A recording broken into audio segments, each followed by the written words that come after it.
नमस्कार साथियों, स्वागत है आपका ज्ञान मंथन इंस्टीट्यूट पर। बात करने वाले हैं मध्य प्रदेश सामान्य ज्ञान की, जिसमें कुछ महत्वपूर्ण प्रश्न आपके लिए लेकर आए हैं जो आपकी एग्जाम के लिए काफ़ी महत्वपूर्ण होंगे। इसमें कुछ करंट अफेयर के साथ कुछ चीज़ें डिटेल में भी बताई गई है। पहला क्वेश्चन है आपका, मध्य प्रदेश में सबसे महत्वपूर्ण नदी द्वीप है। तो मध्य प्रदेश का सबसे महत्वपूर्ण नदी द्वीप है ओमकारेश्वर। ऑप्शन नंबर 1 आपका राइट हो जाएगा। ठीक है, ये ओमकारेश्वर ज्योतिर्लिंग का मंदिर है। इसी के आसपास नर्मदा नदी घूमी हुई है। ये द्वीप पर स्थित है। यहीं पर मध्य प्रदेश गवर्नमेंट की ओमकारेश्वर परियोजना चलती है जो 520 मेगावाट बिजली उत्पन्न करती है। ठीक है, 2007 से यहाँ पर कार्य चालू है। बढ़ेंगे अगले क्वेश्चन पर। ओरछा एक शाही कस्बा है जो किस नदी के किनारे स्थित है। तो हमारा ओरछा है बेतवा नदी के किनारे स्थित। ऑप्शन नंबर 4 आपका यहाँ पर राइट हो जाएगा। बेतवा नदी के किनारे पर स्थित है ओरछा, जिसे रुद्र प्रताप सिंह ने 1501 में बसाया था। ठीक है, बुंदेलखंड, अब ये निवाड़ी जिले में स्थित है। यहाँ पर चतुर्भुज मंदिर, राम राजा मंदिर और जहांगीर मंदिर भी स्थित है। तो ओरछा से हमेशा क्वेश्चन आपके एग्जाम में बनता है। चलिए बढ़ते हैं अगले क्वेश्चन पर। भोपाल की जामा मस्जिद किसके द्वारा बनाई गई थी। तो भोपाल की जो जामा मस्जिद है वो बनाई थी कंदिसिया बेगम ने। ऑप्शन नंबर 3 आपका राइट हो जाएगा। आपको नेट पर शाहजहां बेगम दिखेगा नहीं, लेकिन इसका राइट आंसर कंदेसिया बेगम है, जो व्यापम भी यही कंसिडर करता है, कंदेसिया बेगम। ठीक है, कंदेसिया बेगम ने यहाँ पर इसका निर्माण किया था। 1819 से 1837 तक वो भोपाल की बेगम थी। अगला क्वेश्चन आपका, मध्य प्रदेश का राज्य पक्षी है। तो मध्य प्रदेश का राज्य पक्षी है फ्लाई कैचर। ऑप्शन नंबर 1 यहाँ पर राइट हो जाएगा। दूधराज के नाम से भी इसको जानते हैं। मध्य प्रदेश के इस राज्य के पक्षी का नाम दूधराज है। दूधराज को और भी कई नामों से जानते हैं, जैसे शाही बुलबुल, महारानी हुसैनी बुलबुल, टिटेनी के नाम से भी इसे जाना जाता है। ठीक है, अंग्रेजी में इसको पैराडाइज फ्लाई कैचर कहते हैं। चलिए बढ़ेंगे अगले क्वेश्चन पर। निम्न में से कौन सा शहर ऑटोमोबाइल से संबंधित नहीं है। तो ऑटोमोबाइल से संबंधित नहीं है ईटानगर। ठीक है, ऑप्शन नंबर 4 आपका राइट होगा। चेन्नई, पुणे और पीतमपुर में ऑटोमोबाइल से रिलेटेड काम होते हैं। हमारा पीतमपुर ऑटोमोबाइल में सबसे प्रथम स्थान पर है, पर ईटानगर इसमें संबंधित नहीं है। ईटानगर अरुणाचल प्रदेश की राजधानी है। चलिए बढ़ेंगे अगले क्वेश्चन पर। मध्य प्रदेश से गुजरने वाली महत्वपूर्ण अक्षांश है। तो ये है आपकी कर्क रेखा। ऑप्शन नंबर 2 आपका राइट हो जाएगा। ठीक है, ये मध्य प्रदेश से होकर गुजरती है। मध्य प्रदेश के 14 जिलों से निकलती है कर्क रेखा। आप यहाँ पर देख लीजिए इनके नाम फटाफट। रतलाम, उज्जैन, आगर, राजगढ़, भोपाल, सीहोर, विदिशा, रायसेन, सागर, दमोह, जबलपुर, कटनी, उमरिया और शहडोल, इतने जिलों से होकर निकलती है कर्क रेखा। चलिए बढ़ेंगे अगले क्वेश्चन पर। देश को संविधान सभा का उपाध्यक्ष चुना गया था। तो इनको चुना गया था एस.सी. मुखर्जी जी को विधानसभा का उपाध्यक्ष चुना गया था।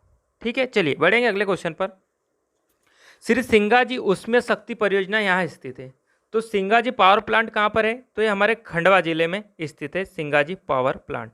ऑप्शन नंबर 1 आपका यहाँ पर राइट हो जाएगा। ये 2 चरण में स्टार्ट हुआ था। तो पहला चरण फरवरी 2014 में स्टार्ट हुआ था इसका, और दूसरा चरण मार्च 2019 में। Singaji thermal power plant Khandwa जिले के मुंडी के पास डोंगलिया गांव में स्थित है।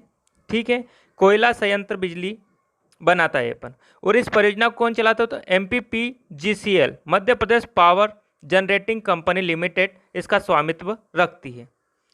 चलिए अब बढ़ेंगे अगले क्वेश्चन पर। तेलंगाना निम्न वर्ष में भारत का 29वां राज्य बना। तो तेलंगाना बना था 2 जून 2014 को नया राज्य बना था। कब। 2 जून 2014 को तेलंगाना आंध्र प्रदेश से अलग होकर बना था। इसकी राजधानी हैदराबाद है। ठीक है, और यहाँ के चीफ मिनिस्टर है के चंद्रशेखर। चलिए अब बढ़ते हैं अगले क्वेश्चन पर।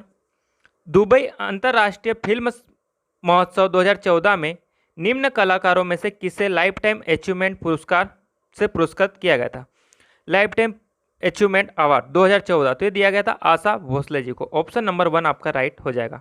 ये एक सिंगर है, इनको ये अवार्ड दिया गया था। कला चित्र फाउंडेशन किस राज्य में स्थित है। तो कला चित्र फाउंडेशन स्थित है आपका तमिलनाडु में। ऑप्शन नंबर 1 आपका यहाँ पर राइट हो जाएगा।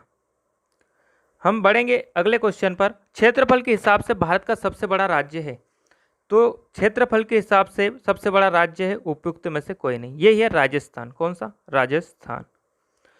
ठीक है, राजस्थान मध्य प्रदेश का भारत का सबसे बड़ा राज्य है। ठीक है, चलिए अगले क्वेश्चन पर चलते हैं। निम्न में से कौन दूसरे प्रशासनिक सुधार आयोग के अध्यक्ष बने? दूसरे प्रशासनिक सुधार आयोग के अध्यक्ष तो ये बने थे वीरप्पा मोइली। ऑप्शन नंबर 1 आपका राइट हो जाएगा।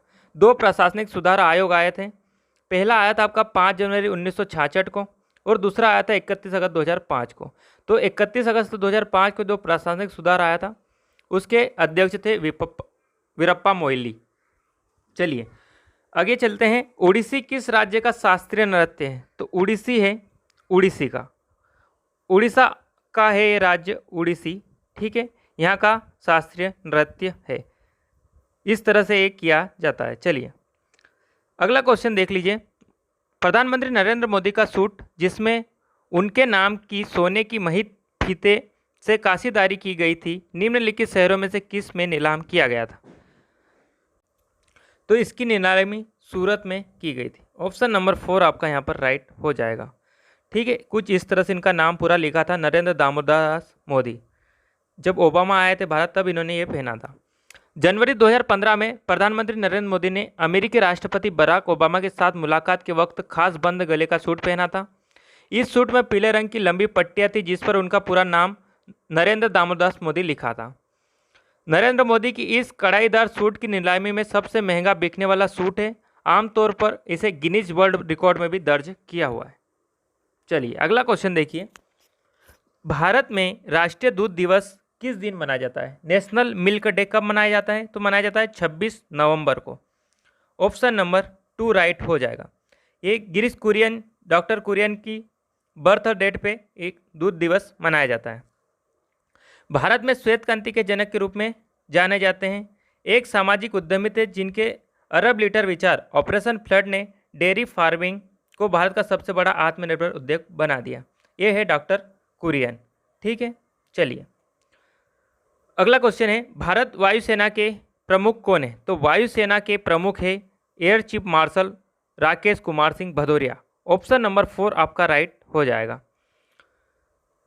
ये 30 सितंबर 2019 से air chief marshal Rakesh Kumar Singh Bhadauria वायुसेना के प्रमुख हैं। थल सेना प्रमुख है जनरल मनोज मुकुंद नरवणे और नौसेना के प्रमुख है एडमिरल करमवीर सिंह नौसेना के प्रमुख है। और वायुसेना की स्थापना कब की गई थी? तो 8 अक्टूबर 1932 को वायुसेना की स्थापना की गई थी। एक पद और आया है चीफ ऑफ डिफेंस का, CDS का पद। ठीक है, चीफ ऑफ डिफेंस स्टाफ का। इसकी स्थापना गठन हुआ था 24 दिसंबर 2019 को। 24 दिसंबर 2019 को इसका गठन हुआ था। जो CDS है हमारे कौन है?